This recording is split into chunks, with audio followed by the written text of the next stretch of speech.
हैं। अब कंडेंसर्स में जो कूलिंग वाटर चाहिए होता है उसको हम मतलब कैसे रिसर्कुलेट करते हैं और कहाँ से प्रोवाइड करते हैं उसकी मैकेनिज्म को पढ़ेंगे।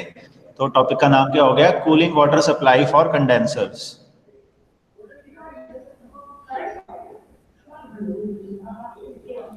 ठीक है, तो जो कूलिंग वाटर है कंडेंसर में आप दो टाइप से प्रोवाइड करवा सकते हो, एक स्प्रे पॉन्ड से, एक कूलिंग टावर से।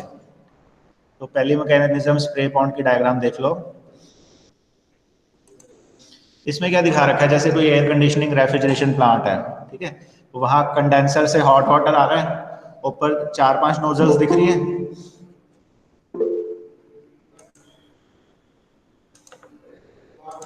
इन नोजल से हॉट वाटर हमने स्प्रे कर दिया, ठीक है। अब ये एटमॉस्फेरिक एयर के कांटेक्ट में आने से क्या होगा, ये पानी ठंडा होना शुरू हो जाएगा नीचे आता आता। Excuse me sir. हाँ, रिजर्वायर में ये पानी नीचे ठंडा हो जाएगा, फिर इस ठंडे पानी को दोबारा से कंडेंसर में भेज देंगे, ठीक है। तो डायग्राम देखो, इसमें क्या दिखाया हुआ है, स्प्रे पॉन्ड करते भाई बीच में ना बोलो, मेरी आवाज ये दिख नहीं रहा सर। ओके, स्क्रीन शेयरिंग पे लगा देता हूँ। हाँ जी हाँ जी सर। ये बच्चे बीच में ज्वाइन करते हैं ना, उसकी वजह से स्क्रीन डिस्कनेक्ट हो जाती है। ठीक है, स्प्रे पॉन्ड मैकेनिज्म क्या है, बेसिकली आपके कंडेंसर में से हॉट वाटर ले रही है और उसके ठंडा करके दोबारा से कंडेंसर में भेज रही है, क्योंकि कंडेंसर में कॉन्टिन्यूअस आपको सप्लाई ऑफ कोल्ड वाटर चाहिए ना। तो हम दो टाइप से कर सकते हैं, एक स्प्रे पॉन्ड से, एक कूलिंग टावर से। तो इस टॉपिक का नाम क्या है आपका, cooling water supply for condensers.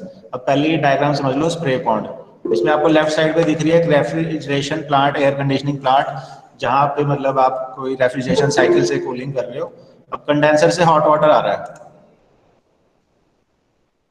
अब आपकी क्या रिक्वायरमेंट है, इस हॉट वाटर को जल्दी से जल्दी कोल्ड में कन्वर्ट करके दोबारा कंडेंसर को भेजा जाए, तभी तो कंडेंसर वर्क कर पाएगा। तो इसमें क्या हो रहा है, देखो ऊपर हॉट वाटर आ रहा है, ऊपर हमने नोजल स्प्रे से नीचे हमने उसको स्प्रे कर रहे हैं। अब ये एयर के कांटेक्ट में आएगा, कन्वेक्शन से क्या होगा, इसका टेम्परेचर ड्रॉप होना शुरू हो जाएगा, latent heat of vaporisation absorb करके जो वाटर ड्रॉपलेट्स होती है कुछ वो इवेपोरेट हो जाएगी, बाकी पानी ठंडा हो जाएगा, ठीक है।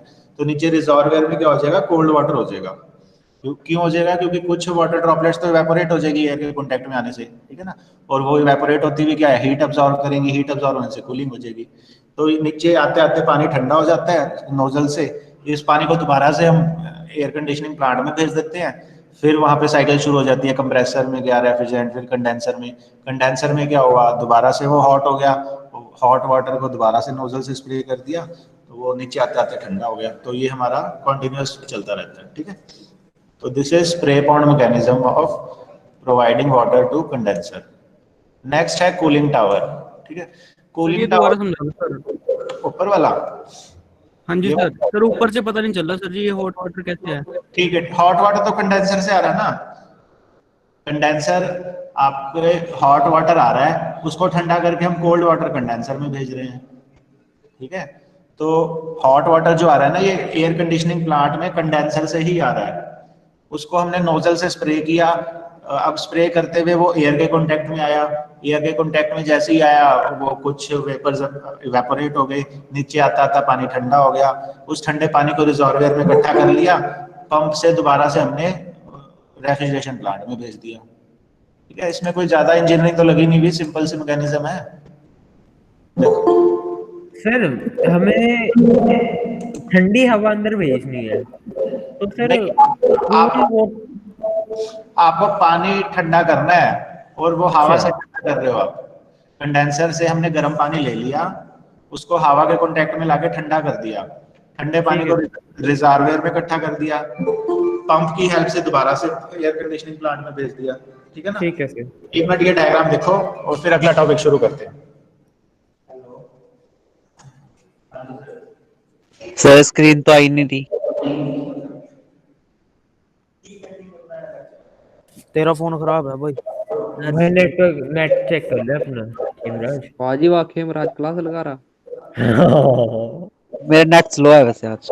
ठीक है, वैसे ना केमो आप बता रहा हूँ सिलेबस। हाँ जी, सिलेबस में आपके टाइप्स ऑफ कंडेंसर तो दिए हुए हैं, अलग से हेलो ये टॉपिक आपको ना डायरेक्टली सिलेबस में नहीं दिया हुआ, पर आपको पता होना चाहिए।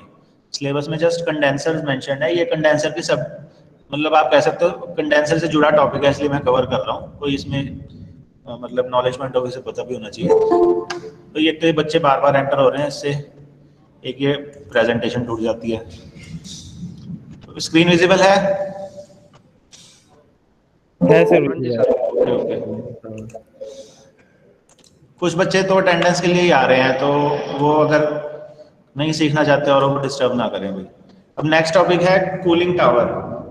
कूलिंग टावर में अगर हम नेचुरल एयर जो सर्कुलेट होती है उसको यूज कर रहे हैं तो क्या कहलाता है? Natural draft cooling tower. अगर आपने कोई आर्टिफिशियल फैन पंखा लगा दिया तो उसको क्या कहते हैं हम? फोर्स ड्राफ्ट कूलिंग टावर, ठीक है ना। तो अब एक इसकी डायग्राम मैं दिखा रहा हूँ आपको।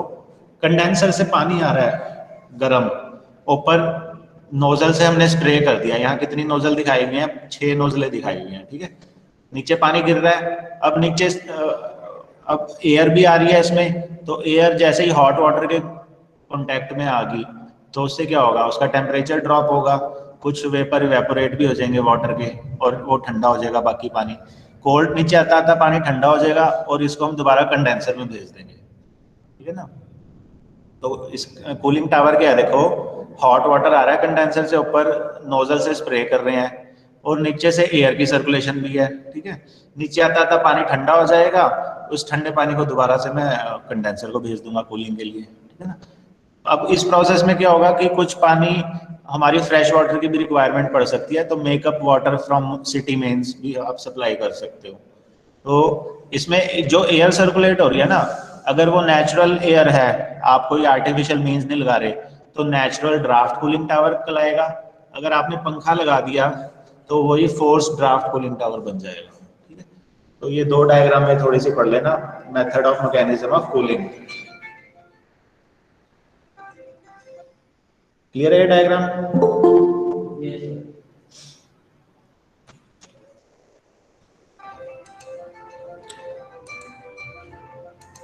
इतना 1 सेकंड ये डायग्राम देखो सारे, 2 मिनट में अगला टॉपिक शुरू करेंगे।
ठीक है, फिर अब नेक्स्ट टॉपिक पे आ रहे हैं, इवेपोरेटर्स। विजिबल है स्क्रीन पे?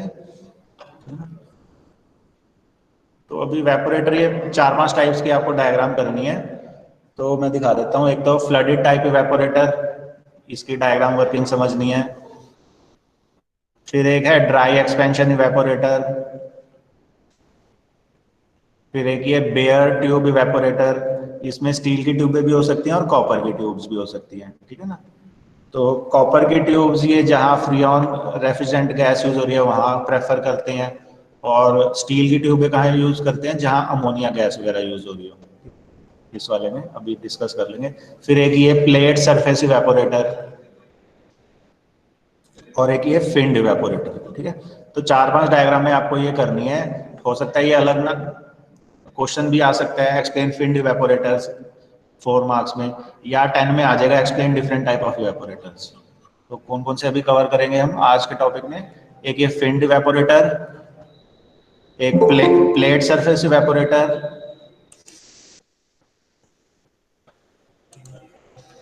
ठीक है। एक ये बेयर ट्यूब इवेपोरेटर कॉइल्स, ये स्टील की भी हो सकती है, कॉपर की भी।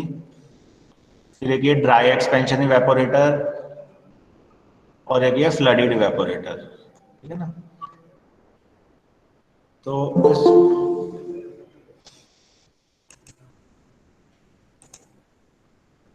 ठीक है, इवेपोरेटर का देखो पर्पस क्या है। ये सारी जो मेन कूलिंग है आपकी इवेपोरेटर में ही होती है ना आपकी, तो इसमें कूलिंग कॉइल्स होती हैं, और this is the actual place where cooling takes place. यहाँ पे फेज चेंज होता है, और जो इवेपोरेटर का एग्जिट है वहाँ हमेशा रेफ्रिजरेंट वेपर फेज में हो जाना चाहिए, क्योंकि वो कंप्रेसर में जा रहा है। ठीक है, कंप्रेसर में लिक्विड नहीं जाना चाहिए, तो इवेपोरेटर के एग्जिट में हमेशा रेफ्रिजरेंट वेपर फेज में आ जाएगा। ठीक है, जब इनसाइड आ रहा है तब वो लिक्विड फेज में हो सकता है, पर एग्जिट में हमेशा वेपर में कन्वर्ट हो जाना चाहिए। अब इवेपोरेटर के हमें 4-5 टाइप्स के नाम ये लिखे हुए हैं, ये पढ़ने जा रहे हैं हम। तो पहला अगर हम पढ़ें फ्लडेड टाइप इवेपोरेटर, ठीक है, इसमें देखो इवेपोरेटर कहाँ लगा होता है, एक्सपेंशन वॉल के बाद लगा होता है ना। तो एक्सपेंशन वॉल से क्या आ रहा है, रेफ्रिजरेंट है जो मेरा जो भी यूज कर रहे हो आप, वो लिक्विड फॉर्म में आ गया मेरा। ठीक है, तो यहाँ पे एक एरो दिख रहा है आपको, liquid from receiver float control. तो ये एक्सपेंशन वॉल के बाद एक रिसीवर के थ्रू ये यहाँ पे आ रहा है रेफ्रिजरेंट, अब ये लिक्विड फॉर्म में है। ठीक है ना, यहाँ पे हमने एक फ्लोट कंट्रोल लगा दिया जो उसके लेवल को मेंटेन रखेगा, कि मतलब वो लेवल बहुत ज़्यादा भी ना हो जाए रेफ्रिजरेंट गैस का, और बहुत कम भी ना हो जाए, कांस्टेंट सी सप्लाई रहे। फिर वो नीचे से आप एक्यूमुलेटर में स्टोर कर लिया हमने लिक्विड रेफ्रिजरेंट। एक्यूमुलेटर का पर्पस क्या है कि ये कांस्टेंट सप्लाई रखे आपकी इवेपोरेटर कॉइल्स में। उसमें इवेपोरेटर कॉइल्स में ये ना हो कि बहुत कमी भी ना हो जाए रेफ्रिजरेंट गैस की और एक्सेस भी ना हो जाए। ठीक है, तो एक्यूमुलेटर क्या है, एक स्टोरेज टैंक सा होता है लिक्विड रेफ्रिजरेंट के लिए। फिर यहाँ से लिक्विड रेफ्रिजरेंट हमारा कहाँ जा रहा है, कॉइल्स में जा रहा है। ठीक है, यहाँ पे क्या होगा, लेटेंट हीट अब्सॉर्ब करके फेज चेंज होना शुरू हो जाएगा। तो जैसे ये 3-4 कॉइल्स के एंड में आप देख रहे हो ऊपर, जो यहाँ पे ये वेपर फेज में कन्वर्ट होता दिख रहा है ये। ठीक है, और ये वेपर रेफ्रिजरेंट ऊपर कंप्रेसर को जा रहा है। बैफल्स किस लिए लगाए हैं, ये इसको डायरेक्शन दे रहे हैं। ठीक है, डायरेक्शन कंट्रोल करने के लिए लगाते हैं बैफल्स। तो ये वेपर रेफ्रिजरेंट कहाँ जा रहा है, आगे कंप्रेसर को।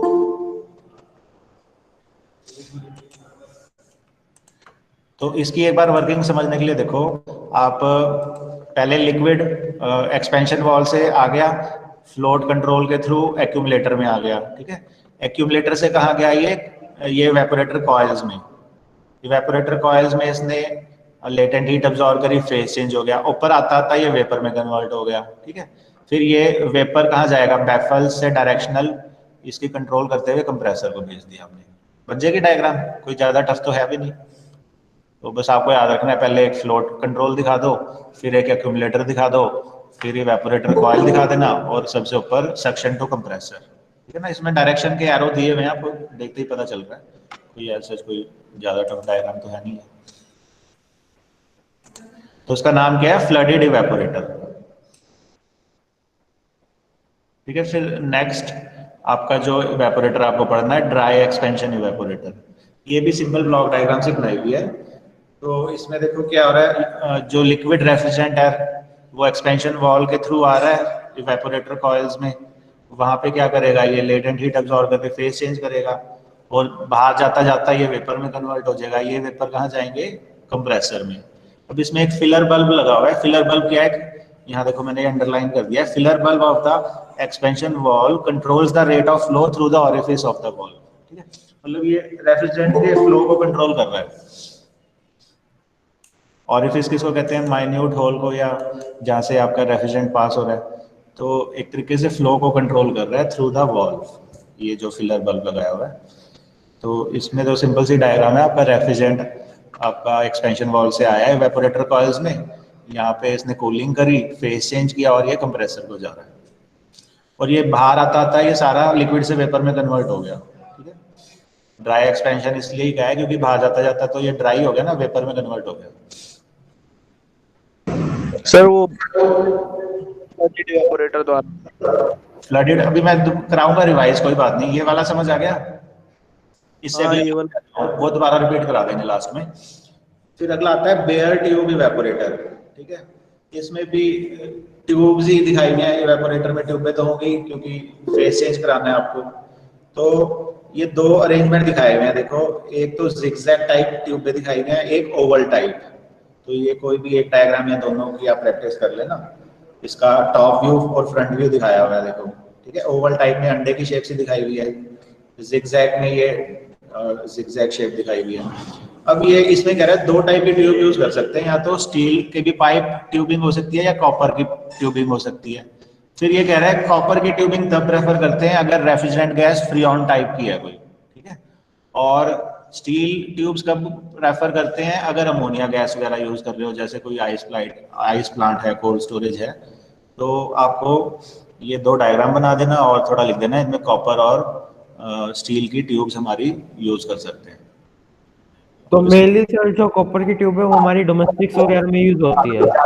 कॉपर का ज्यादा अच्छा होता है ना थर्मल कंडक्टिविटी, हाँ जी सर। अच्छा हीट ट्रांसफर होता है, तो मेनली पर कॉस्ट एस्पेक्ट आ जाता है, कई बार कॉपर थोड़ा कॉस्टली पड़ता है, तो ये ज़्यादा सुटेबल कॉपर ही होता है वैसे तो। फिर नेक्स्ट आ रहा है हमारा प्लेट सरफेस इवेपोरेटर।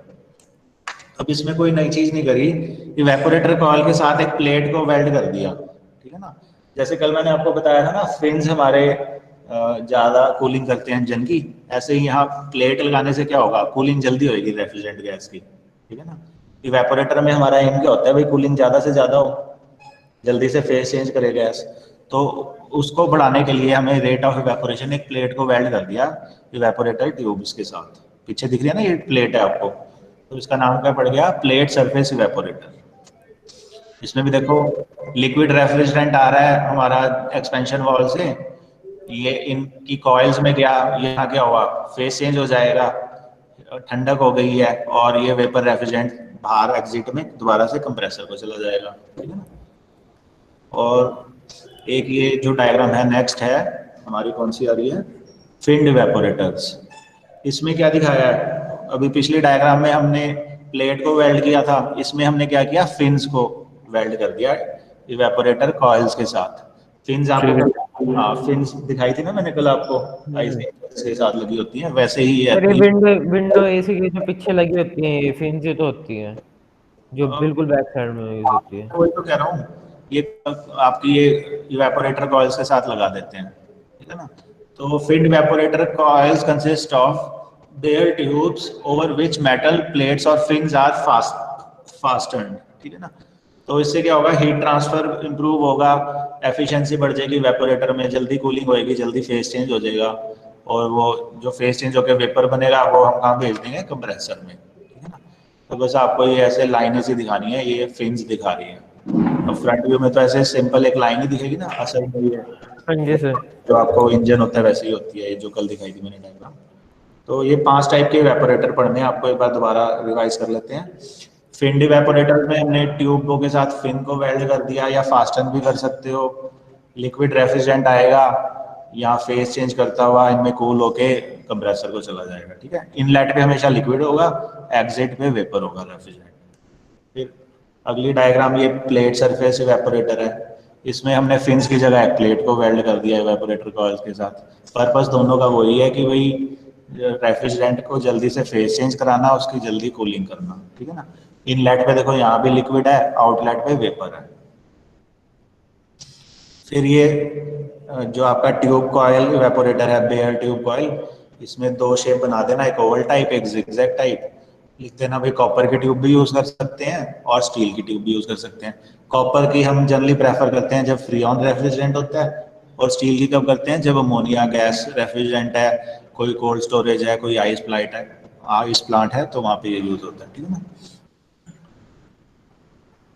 उसके बाद ये हमारा ड्राई एक्सपेंशन इवेपोरेटर, इसमें क्या दिखाया हुआ है, एक्सपेंशन वॉल से इवेपोरेटर रेफ्रिजरेंट गैस आ रही है, इवेपोरेटर कॉइल में से जा रही है, तो वहाँ क्या हो रहा है, फेस चेंज हो रहा है, लेटेंट हीट अब्सॉर्ब करके एक फिलर बल्ब लगा दिया जो इसके फ्लो को रेगुलेट करेगा कि किस रेट से ये कंप्रेसर को जा रहे हैं वेपर्स, ठीक है ना। और ये एग्जिट में आते आते ये वेपर ड्राई उसमें कन्वर्ट हो गया ना, इनलेट पे लिक्विड था, आउटलेट पे वेपर है, तो इसको हमने ड्राई एक्सपेंशन इवेपोरेटर का नाम दे दिया। और ये सबसे पहले वाला फ्लडेड टाइप इवेपोरेटर, ठीक है। इसमें क्या दिखाया हुआ है, लिक्विड रेफ्रिजरेंट आ रहा है,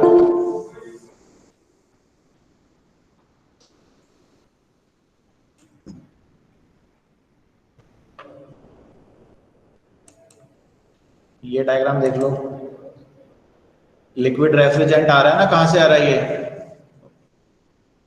सर एक्सपेंशन वॉल के बाद आ रहा है। वॉल से।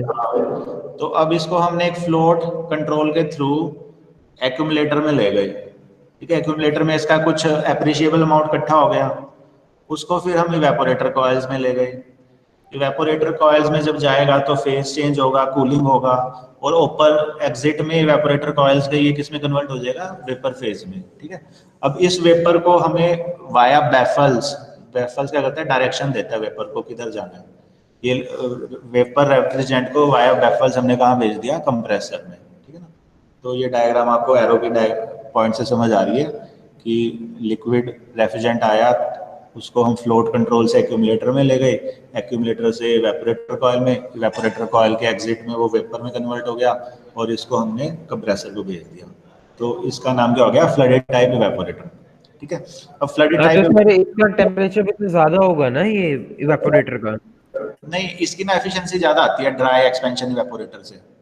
नहीं मतलब मेरा ये कहने का मतलब है कि टेम्परेचर ज्यादा होगा तभी जाके लिक्विड फॉर्म, वेपर फॉर्म में बनते हैं। ये तो देखो जहाँ यूज हो रहा है ना प्रैक्टिकल एप्लीकेशन, वहाँ पे काफी मतलब हर एक की एफिशिएंसी स्टडी होती है, किस में ज्यादा एफिशिएंसी मिल रही है। फिर ये डिसाइड होता है भाई कोल्ड स्टोरेज में आपका कौन से टाइप का ज्यादा एफिशिएंसी दे रहा है, मतलब सारे ये टेस्टेड होते हैं। सच कमेंट करना कि भाई ये वाला लगा लो, डोमेस्टिक में ये वाला लगा लो, वो लगा लो, तो ये सारे ना प्रैक्टिकली रिजल्ट्स पे ज़्यादा अच्छा रहता है कि कौन सा सिनेमा हॉल के लिए इवेपोरेटर सुटेबल है, कौन सा डोमेस्टिक यूज़ के लिए है, कौन सा कोल्ड स्टोरेज के लिए है। तो ये सारा प्रैक्टिकली एफिशिएंसी निकालते हैं, तो उसके बाद ही होता है। अभी तो आपको जस्ट ये मॉडल्स पढ़ने हैं कि ये वाला भी होता है, ये वाला भी होता है। तो इसमें ये देखो लिखा हुआ है फ्लडेड टाइप इवेपोरेटर है ना। एक मिनट ठहरो, ये बस लाइन कंप्लीट कर लो। Flooded type evaporators have high heat transfer rates than dry expansion evaporators of same size, ठीक है। तो इसकी एफिशिएंसी ज़्यादा है, हाई हीट ट्रांसफर रेट मिलता है इसमें, बट ये at the same time more expensive भी हैं और बल्कि भी होते हैं, ठीक है ना। और इसमें रेफ्रिजरेंट भी ज़्यादा क्वांटिटी में चाहिए होता है।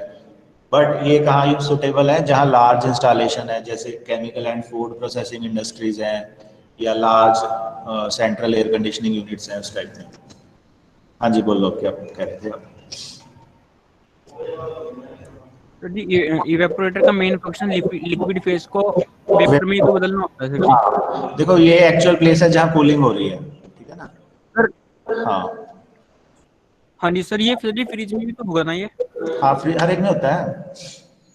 अब एसी में इवेपोरेटर के पीछे ही तो आप अच्छा एक बात बताओ, जैसे हाँ जी सर जैसे कि फ्रिज में लगा होता है सर, जैसे फ्रिज तो 24 घंटे चला के रखते हैं हम। हेलो हाँ जी सर, फिर जैसे कि ये इवेपोरेटर हीट एब्जॉर्ब करता है, हीट एब्जॉर्ब कर देगा और वहाँ पे कूलिंग देगा और वेपर में तो चेंज हो जाएगा सर ये। फ्रिज में आप बैक साइड में जैसे कि अगर ये कंटिन्यूअस साइकिल चलती रहती है।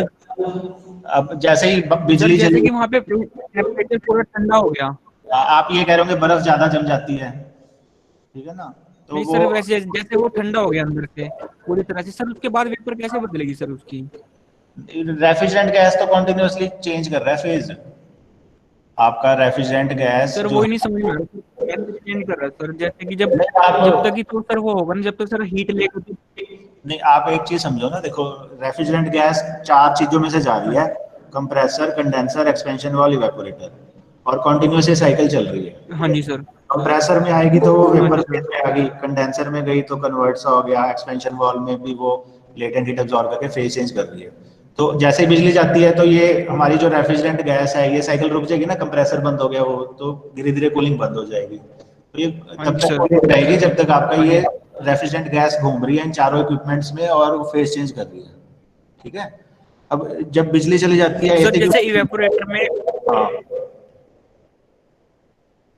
सर इवेपोरेटर में जैसे बाहर से हीट लेगा, इवेपोरेटर उसके बाद सर वो वेपर, इवेपोरेटर बाहर से हीट नहीं ले रहा, वो रेफ्रिजरेंट गैस घूम रही है उसके अंदर। हाँ जी सर, मतलब हीट एब्जॉर्ब करेगी जब भी तो सर वेपर में कन्वर्ट होगा। हाँ, वो उस एरिया की हीट अब्सॉर्ब करके मतलब फेज चेंज कर रहा है। जब रेफ्रिजरेंट गैस इवेपोरेटर में गई ना, उसने वहां की हीट अब्सॉर्ब कर ली और जो लिक्विड में थी वो वेपर में कन्वर्ट हो गई उस हीट को अब्सॉर्ब करके, ठीक है ना, उस फॉर्म में सर अगर वहाँ का टेम्परेचर सेम हो जाए तो उसके बाद क्या होगा सर फिर? टेम्परेचर क्यों सेम होगा बेटे, टेम्परेचर तो सर इसको कहने जब का लगातार हो रही है आपने ना मुझे लग रहा है सर वहाँ पे शुरू के लेक्चर्स मिस किए हुए, मेरे को लग रहा है आप ना थोड़ा इसलिए कंफ्यूज हो रहे हो। मैं ना इसका ये आपको शुरू के वेपर कंप्रेशन साइकिल आप एक बार दोबारा देख लेना, उसका वीडियो भी मैं दोबारा भेज दूंगा आपको, या यूट्यूब पे आप जाके सिंपली सर्च कर लो सिंपल वेपर कंप्रेशन साइकिल। कोई भी फ्रिज है, एसी है, उसमें यही साइकिल यूज हो रही है। और आपको जो मैंने सारे बताए थे, विंडो एसी, स्प्लिट एसी, इसी पे काम करते हैं। इनमें क्या होता है, इवेपोरेटर के पीछे फैन लगा देते हैं तो वो ठंडी हवा आपके रूम में आ जाती है, ठीक है ना। सर एक चीज पूछूंगा। अब सर आपने जैसे ये कहा कि कंटिन्यूस साइकिल होती है, ठीक है, तो अगर इवेपोरेटर में कुछ ज्यादा ही गर्मी है, अगर हमारा जो लिक्विड है वो इवेपोरेटर पाइप से निकलता रहता है, मतलब कंटिन्यूसली फ्लो, एक सेकंड भी नहीं रुकता, ठीक है सर, तो बेसिकली कहने का मतलब ये है कि वो फिर ठंडा तो रहेगा ही, फिर वो उसके गैस कैसे वो चेंज, उसका फेस कैसे चेंज होएगा? नहीं, अगर अगर लिक्विड हमारा कंटिन्यूअसली फ्लो कर रहा है और सर फिर उसका टेम्परेचर तो वही रहेगा ना नॉर्मली। तो वो बात ठीक है आपकी, पर कुछ टाइम बाद तो फर्क आना शुरू हो जाएगा ना। अब जैसे आप फ्रिज बंद, लाइट चली गई फ्रिज में, थोड़ी देर तो कूलिंग रहेगी ना, थोड़ी देर बाद ही तो हीटिंग आनी शुरू होगी। और वो क्यों आएगी, सर कंप्रेसर आपका बंद हो चुका है, कंप्रेसर सर बंद हो, बिट्टू को एक्सेप्ट करना। मतलब कहने का मतलब है कि जब तक ये चारों पार्ट्स चल रहे हैं तब तक वो कॉन्टिन्यूस आपका रेफ्रिजरेंट गैस है, वो मतलब हीट ट्रांसफर मीडियम का रोल कर रही है। अगर वो बंद हो गया तो वो कैसे होगा, अब तो जब कंप्रेसर ही बंद पड़ा है तो रेफ्रिजरेंट गैस कंप्रेस होगी, ठीक है, रेफ्रिजरेंट गैस कंप्रेस नहीं हुई तो वो आगे फेज कहाँ चेंज करेगी, तो मतलब वो जो रेफ्रिजरेंट गैस है वो सारी साइकिल रुक जाएगी आपकी, ठीक है। तो इसमें ज्यादा कंफ्यूज ना हो आप, सिंपल सर या तो फिर एक चीज पूछूंगा, इवेपोरेटर या तो फिर ज्यादा गर्म होना चाहिए अगर कंटिन्यूअसली फ्लो कर रही है पाइप, तभी जाके वो वेपर फॉर्म में कन्वर्ट होएगी। यार ओ भाई कंप्रेसर बंद हो जाता है उसका टेम्परेचर इवेपोरेटर अटेन होने के बाद। इवेपोरेटर क्या होता है, बेसिकली कॉइल्स ही तो हैं, कॉपर की होती हैं जनरली, ठीक है। तो उसमें से जब ये लिक्विड रेफ्रिजरेंट जाएगा वहां की हीट अब्सॉर्ब करके फेस चेंज कर जाएगा।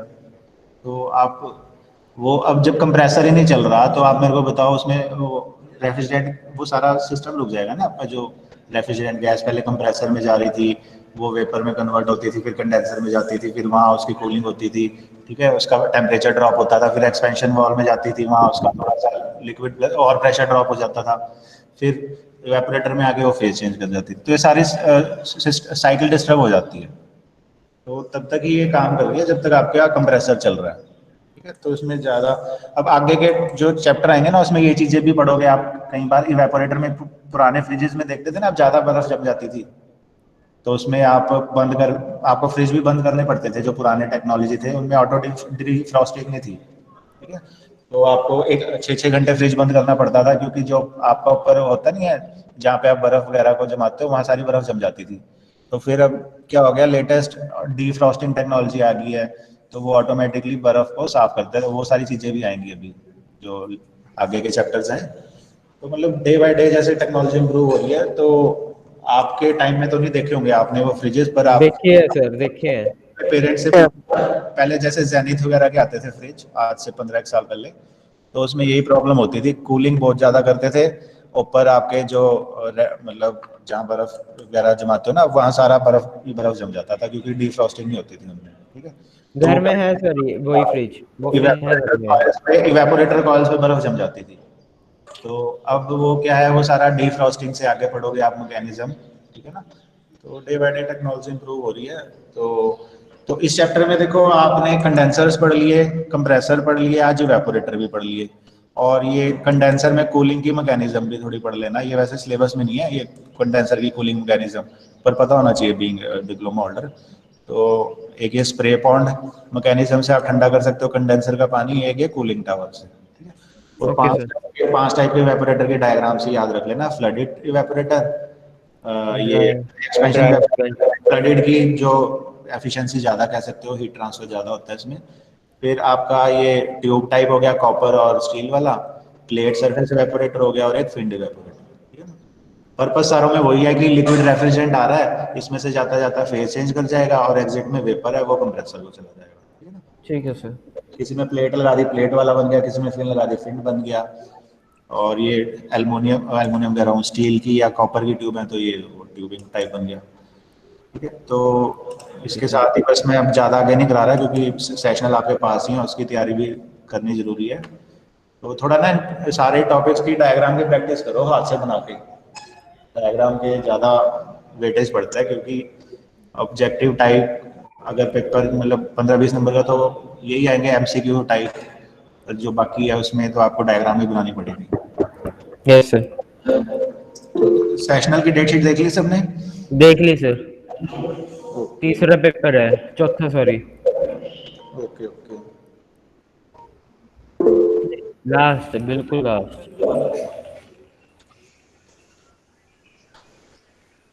चलो अब ए सेक्शन वाले ना थोड़ा मैं अटेंडेंस लेनी शुरू करता हूँ।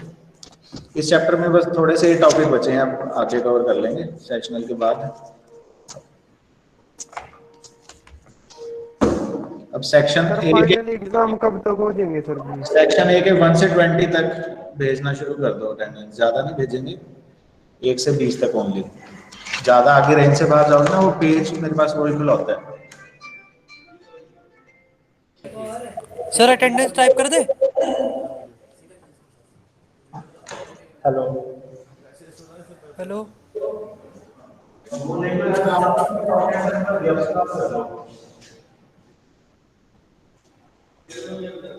यार तू क्लास ले रहा हूँ, क्लास बता सकते हैं ना, हमारी एक क्लास से भी रिकॉर्ड हो गई है, जब तेरा फोन आ रहा है ना आपको जितने भी तेरा मैसेज है ना आपको नोट कर दो।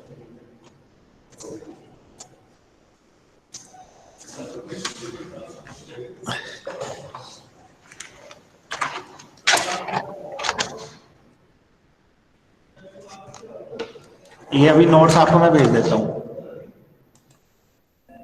Okay sir.